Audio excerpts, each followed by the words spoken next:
జై శ్రీమన్నారాయణ. జై జై శ్రీమన్నారాయణ. ప్రియ భగవద్బంధువులారా, ఈరోజు పరమ పావనమైనటువంటి ఏకాదశి. ఈ రోజున మేము ఈ మార్గంలో ప్రయాణం చేస్తూ ఉన్నాం. మధ్యలో మన శ్రీమాన్ ఆదినారాయణ లక్ష్మీ దంపతులు ఇక్కడ ఒకసారి వారి యొక్క ఆరాధనని, వారి యొక్క దేవుణ్ణి మంగళాశాసనం చేసి వెళ్ళాలి అని వారు అడిగితే, అరే వెళ్ళే దారే కదా, ఒకసారి ఆగి పెడదాం అని అనుకున్నాం. కానీ మీ అందరినీ ఇక్కడ పిలిచి ఇలా ఏదో మాట్లాడాల్సి వస్తుంది అని మేము అనుకోలేదు. కానీ మీరందరూ ఉత్సాహంతో వచ్చినందుకు సంతోషం. ఈ ఏడాదిలో మనం చివరిలో ఉన్నాం. ఏ ఏడాది ఇది? శోభకృత్ అనే సంవత్సరం మనకి ఇంకొక 4 రోజుల్లో పూర్తి అవబోతోంది. ఈవేళ 5వ తారీఖు, 8వ తారీఖు నాటితో పూర్తి అయిపోతుంది. 9వ తారీఖు నుంచి క్రొత్త సంవత్సరం వస్తుంది. ఏం సంవత్సరం? క్రోధి అని ఆ సంవత్సరానికి పేరు పెట్టారు. ఏదో ఒక పేరు, కానీ కొత్త సంవత్సరం వస్తోంది, పాత సంవత్సరం పెడుతోంది. ఈ పాత సంవత్సరం మనకి చేసిన ఉపకారం రాబోయే కొత్త సంవత్సరానికి ఇంతకంటే ఇంకా బాగా చేయగలిగేట్టుగా చేయాలి. అదే కదా మనం కోరుకోవాల్సింది. పాత సంవత్సరం అంటే ఇప్పుడు నడుస్తూ ఉండే ఈ చివరి సంవత్సరం, చివరి రోజుల్లో ఉండే సంవత్సరం మనకి ఏమైనా మంచి మంచి ఉపకారాలు చేసిందా? ఈ సంవత్సరం ఏం చేసింది?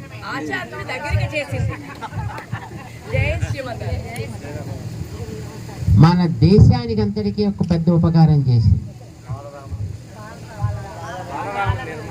అయోధ్య నగరానికి రామచంద్రుని మళ్ళీ తీసుకొచ్చింది కదా.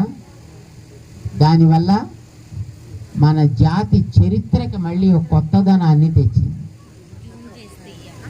ఆ రకంగా మనం చాలా అదృష్టవంతులం, చాలా సంతోషపడాలి. ఎందుకంటే 500 ఏండ్లలో మన పెద్దవాళ్ళు ఎవరు చూడని ఒక గొప్ప సన్నివేశాన్ని మన హయాంలో మనం చూడగలిగాం. మన దేశపు గౌరవాన్ని పెంచేట్టుగా.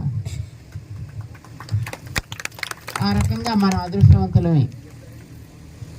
ఇలాంటి అదృష్టాలు ఇంకా మరెన్నో రాబోయే సంవత్సరం మనకి కలిగించాలని మనం కోరుకోవాలి.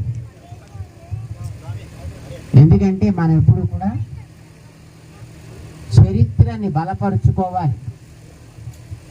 మనకి గౌరవం దేన్ని బట్టి ఏర్పడుతుంది అంటే మన పెద్దలు ఏం చేశారు, మనం ఎలాంటి వంశానికి చెందిన వాళ్ళం, ఎలాంటి జాతికి చెందిన వాళ్ళం, అలాంటి ఘనకార్యాలు ఏమైనా ఉన్నాయా, మనం మన హయాంలో ఏమైనా చేసామా, రాబోయే వాళ్ళకి మనం వీటిని ఏ రకంగా చూపించాలి, ఇది మనందరికీ కూడా ఒక ప్రేరణ కావాలి. మనం దాన్ని దృఢపరుచుకుంటే మనకి చరిత్ర ఉన్నట్టు అవుతుంది. చరిత్రలో మన పేరు నిలుస్తుంది. మనం చరిత్రహీనులం కాకూడదు కదా, చరిత్రను దృఢపరుచుకున్న వాళ్ళం కావాలి. అలానే మనం బ్రతికేటటువంటి సమాజం, మనం ఉండేటటువంటి మన చుట్టూ ఉండే ఈ సమాజం ఉండే ఈ సమాజాన్ని కూడా మనం ఆరోగ్యవంతంగా, ఆనందదాయకంగా ఉండేట్టుగా చూసుకోవాలి. ఇది మన అందరికీ బాధ్యతేనా కాదా? మనం ఎక్కడ ఉంటున్నామో అక్కడ అంతా కూడా ఆనందంగా ఉండాలా, సుఖంగా ఉండాలా వద్దా? ఉండాలి. ఆ సుఖంగా ఉండడానికి వీలయ్యేట్టుగా మనం ఏమైనా కొన్ని పనులని చెయ్యాలి. అలా చేస్తేనే మనం ఉన్నట్టు గుర్తు.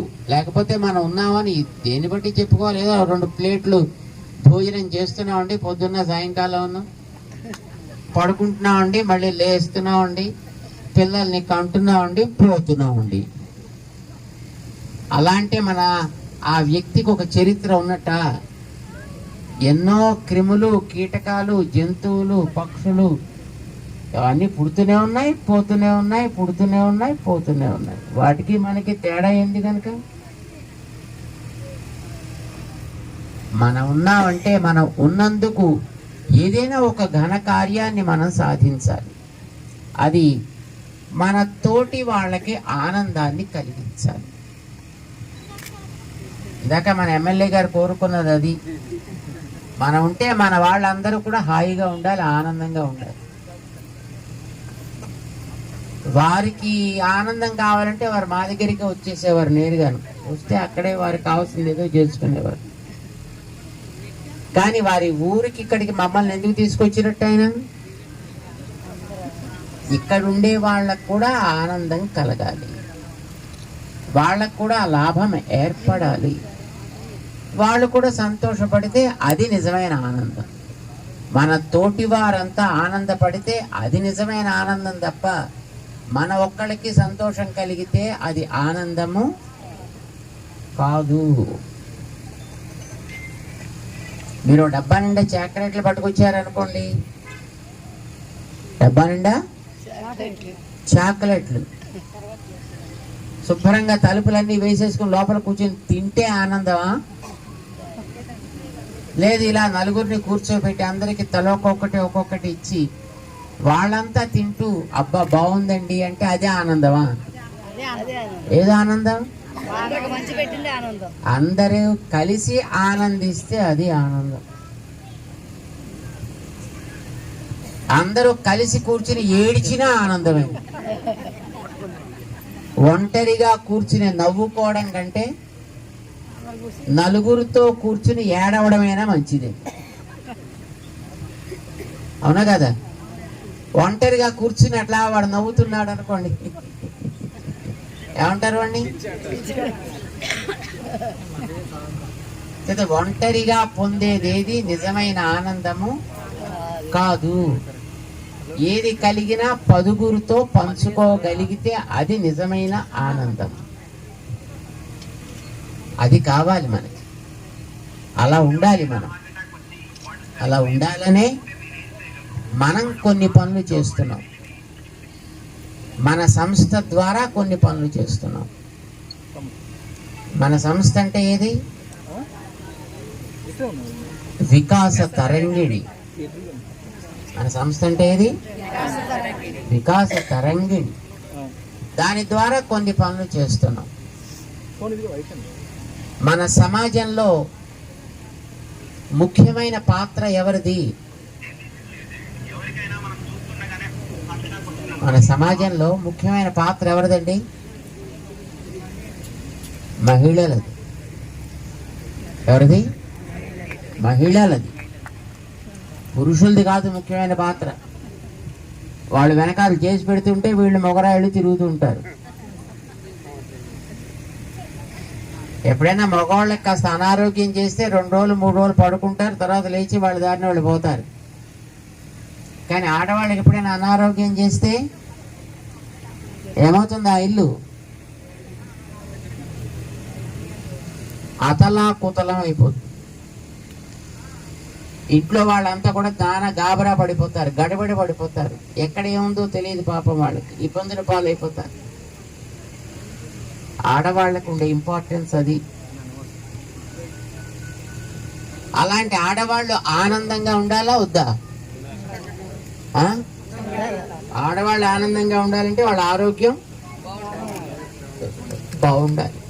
కానీ ఆడవాళ్ళు ఎప్పుడు వాళ్ళ ఆరోగ్యాన్ని మీద దృష్టి పెట్టరు.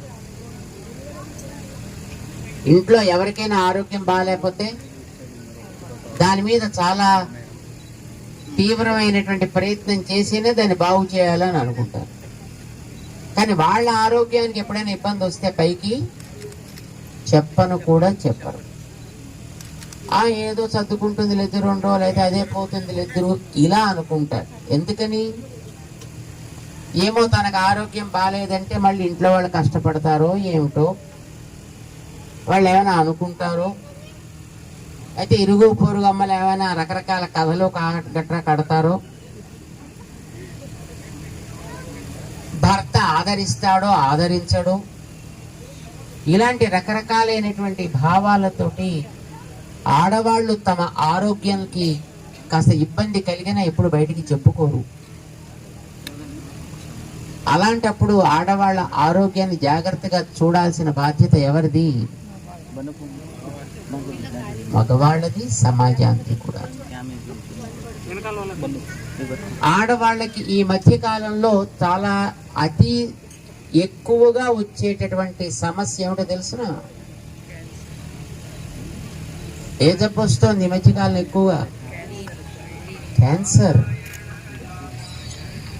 ఎంతమంది విన్నారు ఈ పేరుని? మన ఇండ్లలో ఎక్కడో ఒక చోట ఎవరో ఒకళ్ళకి ఈ రకమైనటువంటి సమస్య వస్తుంది ఈ రోజుల్లో. ఇదివరకు ఎప్పుడు వచ్చేది కదా. మీ చిన్నప్పుడు ఎప్పుడైనా విన్నారా ఇలాంటి పదాన్ని? తెలీదు. ఎందుకని? అప్పట్లో అందరూ కష్టపడి పనులు చేసుకునేటోళ్ళు, అంచేత ఏ జబ్బులు వచ్చేవిగో. మరి ఇప్పుడు పనులే లేకపోయా.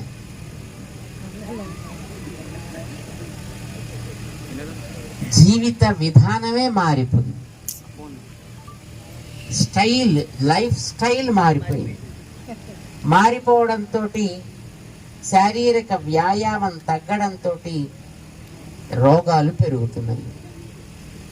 ఇంకా వయసు రాకుండానే కాళ్ళ నొప్పులు, నడుము నొప్పులు, మెడ నొప్పులు, కళ్ళకి ఇంతింత అద్దాలు.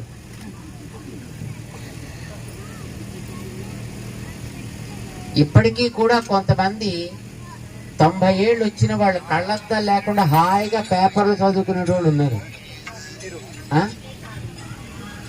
ఇప్పుడు మనకి ఇంకా పెద్ద వయసులో అప్పుడే మనకు కళ్ళద్దాలు వస్తున్నాయి.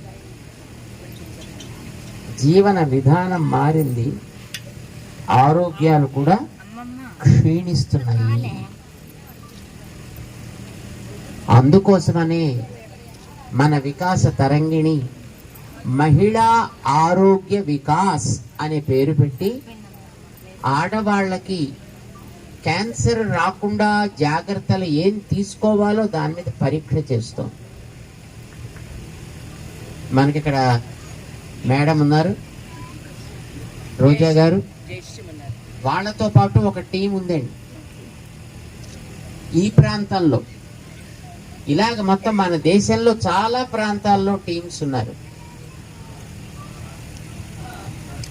ఇంతవరకు సుమారు 26 లక్షల మంది మహిళలకి మన వాళ్ళు క్యాన్సర్ సంబంధించినటువంటి పరీక్షలు అవగాహన కలిగించారు.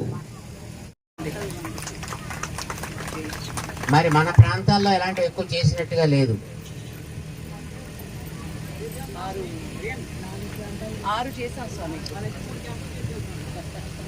మీ ఊళ్ళో జనాలు ఎంతమంది?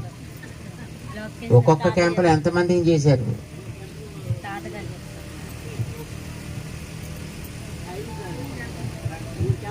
అంటే 600 మందికి చేశారు మీరు కష్టపడి. ఏంటి ఈ ప్రాంతం అంతా తిరిగితే మీకు 600 మంది అయినా ఉన్నది? ఉన్న జనాలు అంతేనా? మరి మనం చేయాల్సింది ఎంత? అంత చెయ్యాలంటే కార్యకర్తలు ఎక్కడి నుంచి రావాలి? మనలోంచే రావాలి. మనలోంచే కొంతమంది కార్యకర్తలు తయారు కావాలి. మహిళల ఆరోగ్యం కోసం ఎప్పుడు వాళ్ళ పైసలు ఖర్చు పెట్టరు తెలుసునా మీకు? మీరు మీ ఆరోగ్యం కోసం పైసలు ఖర్చు పెడతారా? చీరల కోసం ఖర్చు పెడతారు, బంగారు ఆభరణాల కోసం ఇంక చెప్పనే అక్కర్లేదు. కానీ ఆరోగ్యం కోసం ఖర్చు పెడతారా? ఖర్చు పెట్ట బుద్ధి అవ్వదు. సరే, వాళ్ళు ఖర్చు పెట్టకపోయినా అవసరం కనుక వాళ్ళ కోసం మనమే చెయ్యాలి అని మన వికాస తరంగిణి ఉచితంగా మహిళలకి శిక్షణనిచ్చి వాళ్ళే స్వయంగా పరీక్ష వాళ్ళ ప్రాంతాల్లో చేసుకోగలిగేటట్లుగా తయారు చేస్తుంది. అంతా ఉచితంగానే. మామూలుగా ఇలాంటి పరీక్ష చేస్తే 2000 నుంచి 5000 రూపాయలు ఖర్చు అవుతుంది ఒక్కొక్కళ్ళకి. 2000 నుంచి 5000. 5 పైసలు ఖర్చు పెట్టమంటారు, మీ ఆరోగ్యం కోసం ఖర్చు పెట్టరు. మీరు 5000 ఖర్చు పెట్టమంటే ఖర్చు పెడతారు. మన వికాస తరంగిణి ఉచితంగానే ఆ పరీక్షలు చేస్తాం.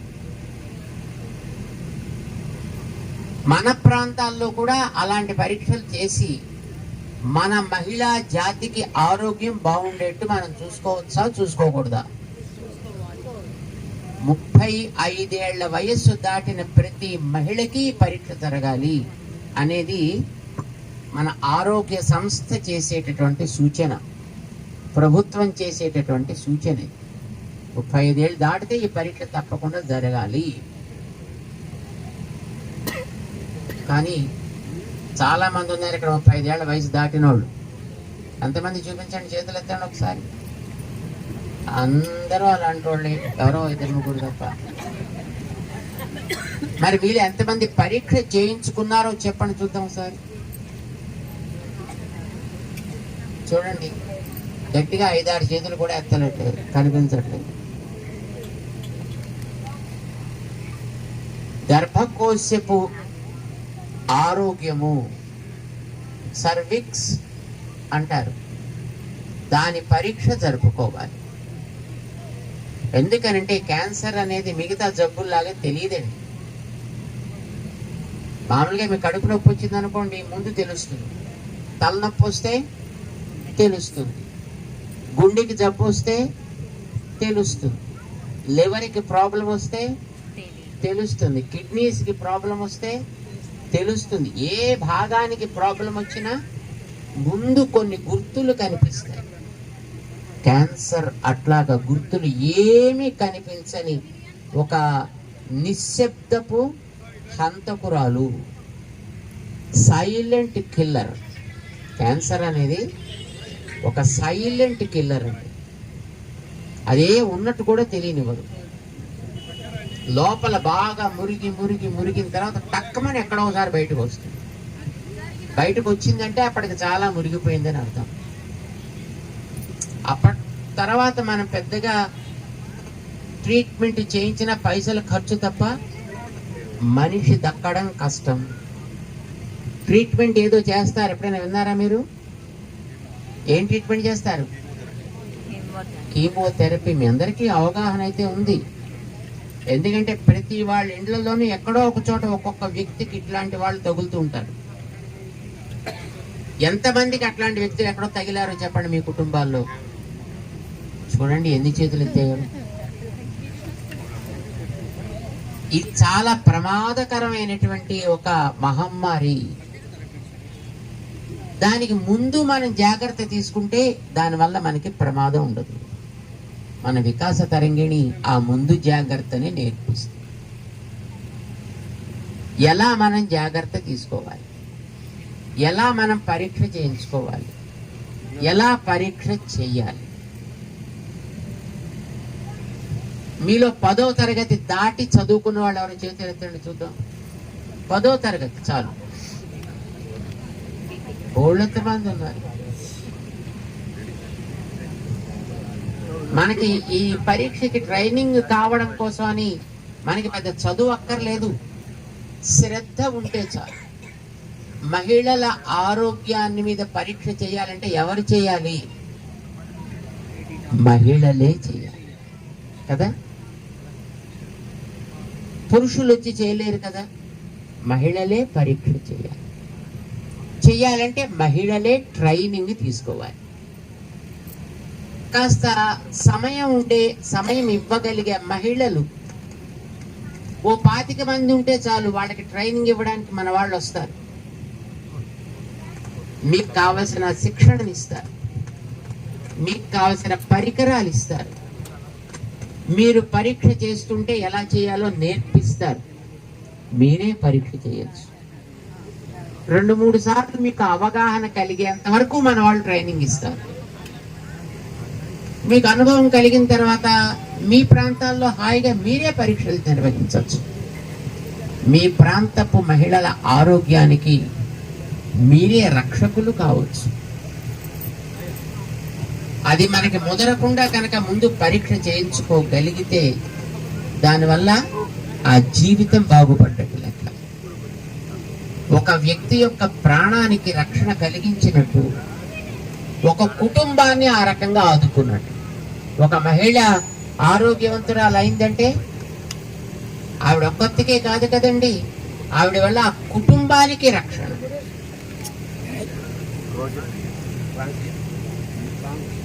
నేర్చుకోవచ్చా నేర్చుకోకూడదా మనం? మీకు రోజంతా మొత్తం 24 hours చాలా బిజీగా మీకు ఏమైనా ఉద్యోగం ఉండి ఏమండి మీ అందరికీ?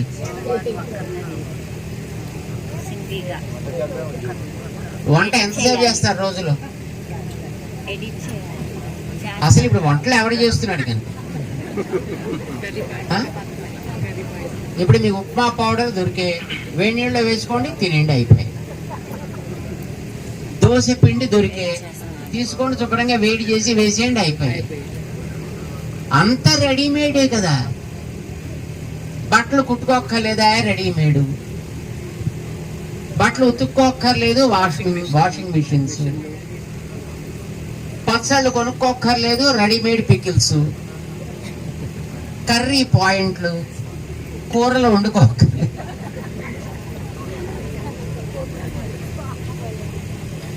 అసలు ఏం పనులు ఉన్నాయి ఇప్పుడు మనకి? మీరు మహా అయితే రోజులో మొత్తంలో వంటకి ఎంత టైం ఇస్తారండి? 5 గంటలు ఇస్తారా?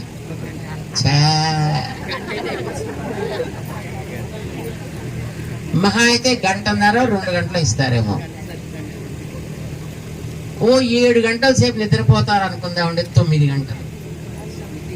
రోజు 3 సార్లు 4 సార్లు తినడానికి ఒక్కొక్కదానికి అరగంట టైం పెట్టండి, పోనీ ఓ 2 గంటలు, 11 గంటలు. మిగతా టైం అంతా ఏం చేస్తారు?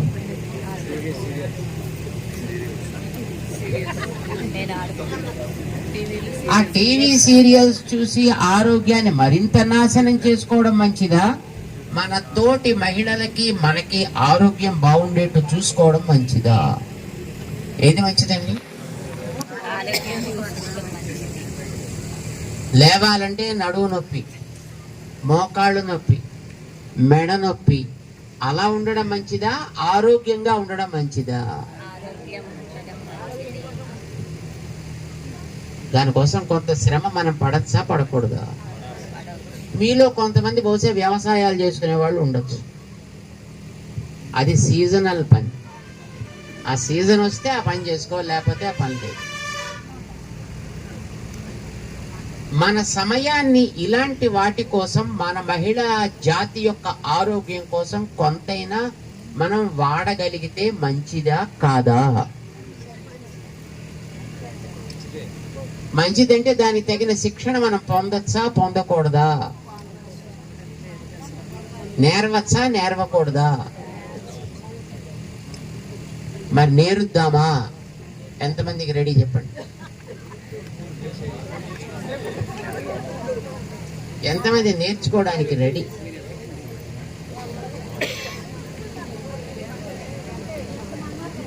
కాబట్టి మీకు ఎవరికి ఆరోగ్యాలు అక్కర్లేదా? మీరేం దానికి శ్రమ పడాల్సిన అవసరం లేదు. మీరేం పెద్ద దానికోసం ఇప్పుడు ఎంఏలు బిఏలు చదవాల్సిన అవసరం అంతకంటే లేదు.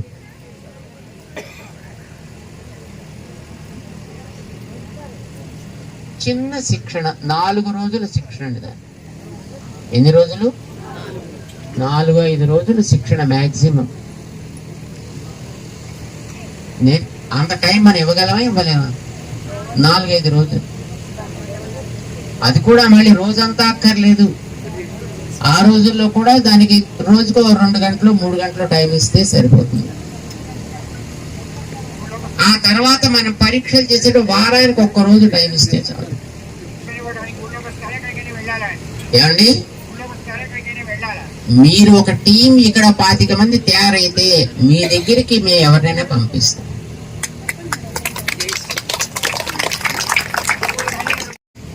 బాగుండేట్టు చూసుకోవడం మన బాధ్యత అనుకునే బాధ్యత పడగలిగిన వ్యక్తులు కావాలంతే. దానికోసం పెద్ద చదువు అక్కర్లేదు, సంధ్య అక్కర్లేదు, పైసలు అక్కర్లేదు, మరొకటి అక్కర్లేదు. బాధ్యత తీసుకోగలిగిన వ్యక్తులు కావాలి. ఇది మనం చేయాల్సిన ఒక పని. దానికి కావలసిన కొంత శిక్షణ పొందడం మన పని. ఇప్పుడు మన రాష్ట్రంలో అనేక ప్రాంతాల్లో ఇలాగ శిక్షణ పొందిన మహిళలే ఈ కార్యక్రమాలు చేస్తున్నారు. డాక్టర్లు చేయటం లేదు ఈ పని. మేము ఇందాక మీకు చెప్పాము 26 లక్షల మందికి పైగా మనం చేశామని. వాళ్ళంతా డాక్టర్స్ కాదు, నర్సెస్ కాదు, మీలాంటి సాధారణ మహిళలు. ఇప్పుడు ఇందాక చెప్పాం కదా, అక్కడ ఎదురుకుండా మీ ముందే కూర్చున్నారు ఒక ఆవిడ, రోజా గారని. ఆవిడేం డాక్టర్ కాదు, ఆవిడేం నర్సు కాదు, కానీ ఏదో చెయ్యాలనే శ్రద్ధ, ఉత్సాహము కలిగినటువంటి ఒక నారీమణి. ఆవిడ నేర్చుకున్నారు, కొన్ని క్యాంపులు పెట్టారు, వాళ్ళందరికీ ఉపకారం చేశారు. వాళ్ళకి జీవితంలో ఎక్కడికో పోయి ఎంతో కష్టపడి చేయించుకోవాల్సిన పరీక్షల్ని వాళ్ళు చేయగలిగారు. అలాంటి వాళ్ళని మీ ఊళ్ళో మీరే తయారు చేసుకోవచ్చు, ఇక్కడ మీ ప్రాంతాల్లో మీరే తయారు చేసుకోవచ్చు, మీరే తయారు కావచ్చు. దానికి వయస్సుతో నిమిత్తం లేదు, శ్రద్ధ కావాలి అంతే. నేర్చుకోవచ్చా, నేర్చుకోకూడదా? ఎంతమంది సిద్ధపడదా? అమ్మో ఏమైపోతానండి.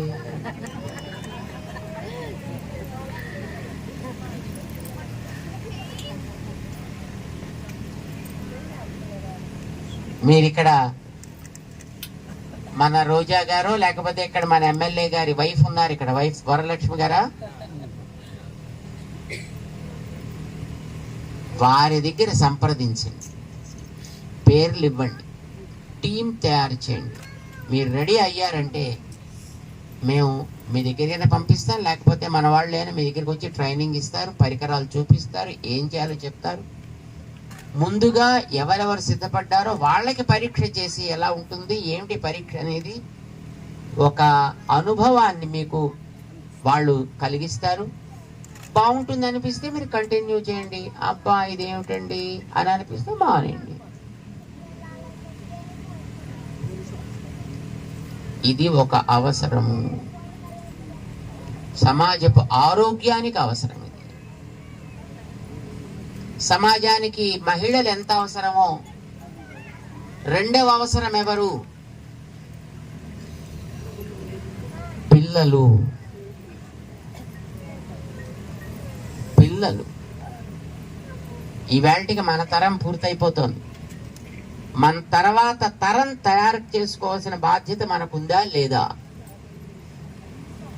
ఏమ్మా, మీ తర్వాత మీ పిల్లలు మీరు అవలంబించినటువంటి మంచి పనులని కొనసాగించాలా వద్దా? మన సంస్కృతికి వాళ్ళు వారసులు కావాలా వద్దా?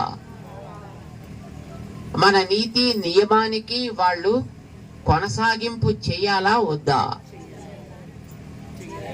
చెయ్యాలా? ఎంతమంది అనుకుంటున్నారు చెయ్యాలి అంటే? పిల్లల్ని బాగు చేసుకోవాలని ఎంతమంది అనుకుంటున్నారు? పిల్లలకి బాగు కావడం అంటే 2 రకాలు. ఒకటి మంచి ఆరోగ్యం ఉండాలి, 2 సంస్కారం ఉండాలి.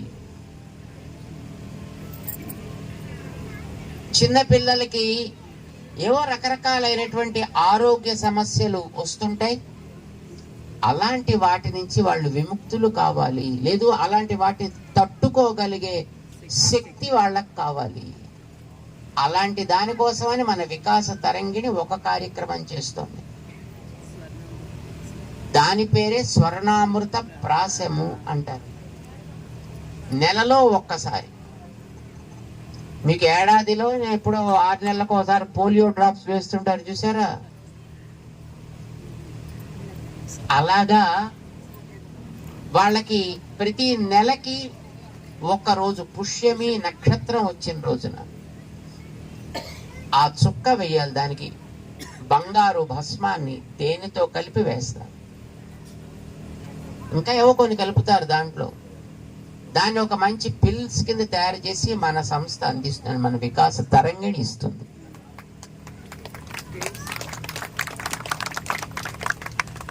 ఏ రకమైనటువంటి ఆరోగ్య సమస్యలున్నా వాటిని చక్కగా ఎదుర్కోగలిగే శక్తి వాళ్ళలో ఏర్పడుతుంది. మంచి మేధా సంపద కలుగుతుంది ఈ పిల్లలకి. ముఖ్యంగా 16 ఏళ్ల లోపు ఉండే పిల్లలందరికీ చాలా ఉపయోగపడుతుంది. తర్వాత వయసు దాటితే కొంచెం స్లోగా పనిచేస్తుంది, బట్ 16 ఏళ్ల లోపు మాత్రం అద్భుతంగా పనిచేస్తుంది. మాట రాని వాళ్ళకి మాట వచ్చేట్టు చేస్తుంది. రకరకాల మానసిక సమస్యలు ఉండే వాళ్ళకి, ఆటిజం లాంటి కొత్త రోగాలు వస్తున్నాయి ఇప్పుడు. బహుశా మీరు కూడా విని ఉంటారు అనుకుంటాను. అలాంటి వాటిని కూడా తగ్గించగలుగుతుంది, ఇంప్రూవ్మెంట్ వస్తుంది. వాళ్ళల్లో ఏ సమస్యలున్నా వాటిని ఎదుర్కోగలిగే ఇమ్యూనిటీని పెంచుతుంది. ఈ ఇమ్యూనిటీ పేరు ఇప్పటి నుంచి చాలా మందికి పరిచయం అయింది. దేని తర్వాత ఏంటి ఇమ్యూనిటీ అంటే? వ్యాధి నిరోధక శక్తి అంటే ఆత్మరక్షణ సామర్థ్యము, దాన్ని పెంచుతుందండి. అలాంటిది మన వాళ్ళు నెలకి ఒకరోజు పిల్లలకి అందరికీ ఇస్తారు. ఇప్పటిదాకా కొన్ని లక్షల మంది పిల్లలకి ఇచ్చారు మన దేశంలో, మన రాష్ట్రాల్లో, ముఖ్యంగా తెలుగు రాష్ట్రాల్లో. అది ఇప్పుడు నడుస్తున్నది, ప్రతి నెల నడుస్తుంది. మరి మన ప్రాంతాల్లో ఎంతమందికి వేస్తున్నారు? బేతుపల్లి ఒక్కటే ఊరా ఈ రాష్ట్రానికి? అంటే ఎవరిని మీరు మోటివేట్ చేయట్లేదని అర్థం. మీరు కార్యకర్తల్ని తయారు చేసుకోవట్లా. మన ప్రతి గ్రామంలో ఉండే పిల్లలకి కూడా ఆరోగ్యం బాగుండాలి. ఈసారి ఎమ్మెల్యే గారు బాధ్యత తీసుకుంటారు. వారు ఇక్కడ తీసుకొచ్చారు కదా, అంచేత ఇప్పుడు ఈసారి వారికి కూడా ఒక బాధ్యతని ఇస్తాం. ప్రతి గ్రామంలో ఉండే పిల్లలకి ఇది అందగలిగేటట్లుగా చేయాలి. నెలకి ఒకసారి కనుక దాన్ని నియతంగా వేసి వాళ్ళల్లో ఒక 3-4 నెలలు వేసిన తర్వాత వాళ్ళ యొక్క స్థితి గతి ఎలా ఉందో మీరు రికార్డ్ చేయాలి. వెయ్యక ముందు ఎట్లా ఉంది, 3 నెలలు వాడినాక వాళ్ళల్లో ఇంప్రూవ్మెంట్ ఎట్లా ఉంది. ముఖ్యంగా కాస్త ఆరోగ్యం బాగాలేని వాళ్ళ మీద మీరు ట్రయల్ వేసి చూడొచ్చు. బాగుందనుకుంటే కంటిన్యూ చేయండి, లేకపోతే మానేయండి. ఇది నిర్బంధం కాదు, ఇది మన చాయిస్. రెండవది సంస్కారం. పిల్లల్లో మనకి జన్మనిచ్చినటువంటి అమ్మ మీద గౌరవం ఉండాలా వద్దా? నాన్న మీద? ఇప్పుడే మేము చూసాం మన ఎమ్మెల్యే గారు, ఆ లోపల వాళ్ళు ఏదో పూజా కార్యక్రమం చేయాలి అని అనుకుంటే వాళ్ళ అమ్మని నాన్నని ముందు అక్కడ నిలబెట్టి వాళ్ళకి నమస్కారం చేసి అప్పుడు ప్రారంభించాడు.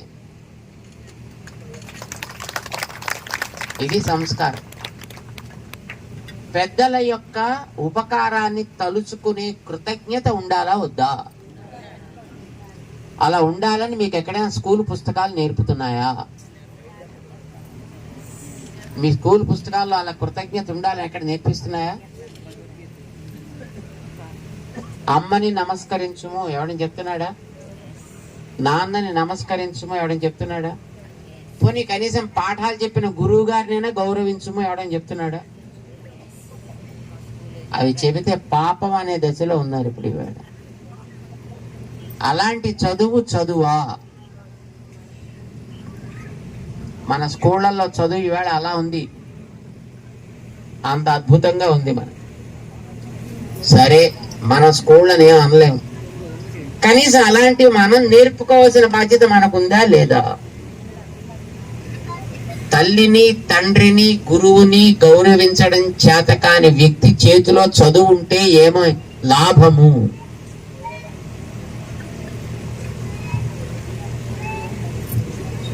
యంత్రంగా మారినటువంటి వ్యక్తి చేతిలో ఉండేటటువంటి విజ్ఞానం సమాజానికి హానికరం. విజ్ఞానవంతుడైన వ్యక్తి చేతిలో విద్య ఉంటే అది సమాజానికి ఉపకారము. పిచ్చివాడి చేతిలో తుపాకీ పెడితే ఏమవుతుంది? కనిపించిన వాడల్లా కొడతాడు, లేకపోతే తన్నైనా పేల్చుకుంటాడు. దానికి తగిన శిక్షణనిచ్చి వాడి చేతిలో పెడితే అది ఉపకారం. విద్య అంతకంటే ప్రమాదకరమైనది. ఈవేళ మనం పిల్లలందరినీ ఇంజనీర్ చేసేయాలి, లేదా డాక్టర్స్ చేసేయాలి, అదే తప్ప ఇంకొకటి ఏమి వాడు చదవడానికి కూడా వీల్లేదన్నట్టుగా వాళ్ళని మనం తయారు చేస్తున్నాము. సంస్కారం అనేది పూజ్యమైపోయింది, జీరో. మన బాధ్యత ఏమిటి? దాన్ని నేర్పుకోవాలి పిల్లల్లో. ఎంతమంది అనుకుంటారు అలాంటిది విద్య మన పిల్లల్లో కూడా ఉండాలని?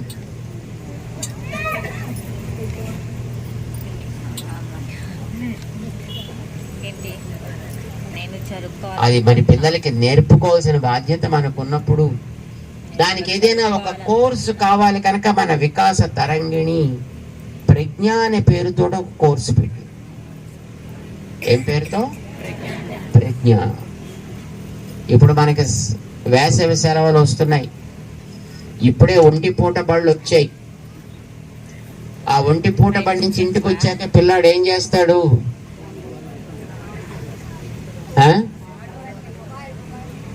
మొబైల్ పట్టు కూర్చుంటాడు. కొంత సమయం మీరు మొబైల్ పట్టుకోవద్దని చెప్పకండి, కానీ కొంత సమయం సంస్కారం కోసం మనం వాడచ్చా వాడకూడదా? డూ ఇట్, చేయండి. మరి ఆ ప్రజ్ఞని నేర్పండి, పిల్లలకి ఆ సంస్కారాన్ని అందించండి. కనీసం ఈ వేసవి సెలవుల్లోనైనా, ఈ 2 నెలల కాలమైన, ఇప్పుడు మనవాళ్ళు చెప్తున్నారు ఈ 2-3 రోజుల్లో ఎండ చాలా ఎక్కువ ఉంటుందండి, ఏం చేత పగటిపూట తిరక్కండి బయటికి అంటున్నారు కదా. కనీసం అలాంటి టైంలోనే ఇంట్లో కూర్చోబెట్టి ఇలాంటి చదవమని చెప్పండి, నేర్పండి, సంస్కారాన్ని అందించండి, పునాది మంచిగా తయారు చేయండి పిల్లవాళ్ళ భవిష్యత్తుకి. అది మన ప్రజ్ఞ అనే కోర్సు చేస్తుంది. కనుక పిల్లల ఆరోగ్యం, పిల్లల సంస్కారం, మహిళల ఆరోగ్యం, ఇలాంటివి మన వికాస తరంగిణి చేసే కార్యక్రమాలు. ఇది ఎవరి కోసం? ఎవరికి లాభం ఇవి చేస్తే? ఏమ్మా, మరి మన ఊళ్ళల్లో కూడా చేయొచ్చా కూడదా? ఇవి చేస్తే ఏమైనా పాపాలు వస్తాయా? ఇవి చేస్తే ప్రభుత్వం వాళ్ళు ఏమైనా మనకు దండిస్తారా? మరి చక్కగా చేయొచ్చు కదా. ప్రతి ఊళ్ళోనూ చేయొచ్చు, ప్రతి ఇంటా చేయొచ్చా చేయకూడదా? ప్రారంభం చేద్దాం. కొత్త సంవత్సరం వస్తోంది. ఇలాంటి మంచి పనులని కొంతైనా చెయ్యగలిగే శక్తి మనకి కావాలి అని ప్రార్థన చేసుకుంటూ మనం కొత్త సంవత్సరం వైపు సాగుదాం.